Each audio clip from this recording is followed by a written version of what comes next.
Hi friends, welcome to cinema ரசிகன். நம்ம இன்னைக்கு இந்த வீடியோவில் எல்ஐகே படத்தோட ரிவ்யூ என்ன அப்படிங்கிறத பார்க்க போகிறோம். அதுக்கு முன்னாடி லாஸ்ட் 15 டேஸாக என்னால் எந்த வீடியோவும் போட முடியல. அதுக்கு ஃபஸ்ட்டு சாரி கேட்டுக்கிறேன். காரணம் பர்சனலாக சில ரீசன்ஸ், அது மட்டும் இல்லாமல் கேமராவில் ப்ராப்ளம் ஆயிடுச்சு. இந்த மாதிரி சில ரீசன்ஸ்னால என்னால் போட முடியல. இந்த வருஷத்தோட ஸ்டார்டிங்லேருந்து இந்த மாதிரி கேப் விட்டு தான் போட்டுட்ருக்கேன். அது எப்படியாவது சரி பண்ணிக்க ட்ரை பண்ணுறேன்.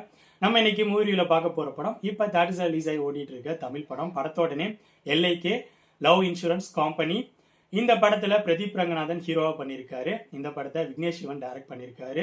இந்த படத்தோட ஸ்டோரி ஃபியூச்சர்ல 2040 நடக்கிற மாதிரி காட்டுறாங்க.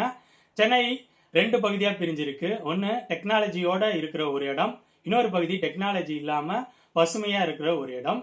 டெக்னாலஜியோட இருக்கிற இடத்துல எஜ்ஜே சூர்யா எல்ஐகே அப்படிங்கிற ஒரு ஆப் கண்டுபிடிச்சிருக்காரு. அந்த ஆப் என்னன்னா லவ்வர்ஸ்க்கு இடையில அவங்க எந்த அளவு உண்மையா இருக்காங்க அப்படிங்கிறத கண்டுபிடிக்கிற ஆப். இதனால சில லவ் ஒர்க் அவுட் ஆகுது, சில லவ் பிரேக்கப் ஆயிட்டு இருக்கு. இப்படி இருக்க சூழ்நிலையில பசுமையா இருக்க பகுதியில இருக்க பிரதீப் ரங்கநாதன் டெக்னாலஜி பகுதியில இருக்க கீர்த்தி ஷெட்டிய லவ் பண்றாரு. பார்த்தவன் பிடிச்சு போயிருது. எப்படியோ ட்ரை பண்ணி கீர்த்தி ஷெட்டியோட பழக ஆரம்பிச்சு 2 பேரும் லவ் பண்ணிட்டு இருக்காங்க. இப்படி இருக்க சூழ்நிலையில எஜ்ஜே சூர்யா எல்ஐகே ஆப்ல லவ் மீட்டர் அப்படிங்கிற ஒரு அப்டேட்டை கொண்டு வராரு. இதனால பிரதீப் ரங்கநாதன் கீர்த்தி ஷெட்டி இவங்க 2 பேரோட லவ் பிரேக்கப் ஆகுது. இதுக்கப்புறம் படத்தில் நடக்கிற சம்பவங்கள் தான் லவ் இன்சூரன்ஸ் கம்பெனி. என்னை பொறுத்த வரைக்கும் இந்த படத்தோட ஸ்டோரி அவுட்லைனை விக்னேஷ் சிவன் டிஃப்ரெண்டா யோசிச்சிருக்காரு. அது நல்லா இருக்கிற மாதிரி இருந்துச்சு.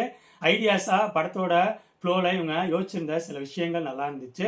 இந்த படத்தோட டெக்னிக்கல் விஷயங்கள் சூப்பராகவே இருந்துச்சு. இந்த படத்தோட ஸ்க்ரீன் பிளேல லாஸ்ட் 20 to 30 மினிட்ஸ் நல்லா இருந்துச்சு. பட் அதை தாண்டி இந்த படத்தோட ஸ்க்ரீன் பிளே ஸ்டார்டிங்லேருந்து அந்த லாஸ்ட் 30 மினிட்ஸ் ரீச் ஆகிற வரைக்கும் ரொம்ப சுமாராக இருந்துச்சு.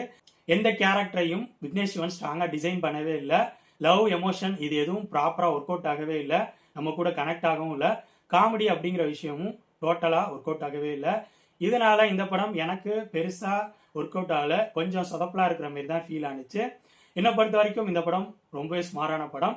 இந்த படம் இப்போ தேட்டர்ஸில் ரிலீஸ் ஆகி ஓடிட்டு இருக்கு. ஸோ என்னோட ரிவ்யூ பேஸ் பண்ணி முடிவு பண்ணிக்கோங்க, இந்த படத்தை பார்க்கலாமா வேணாமா.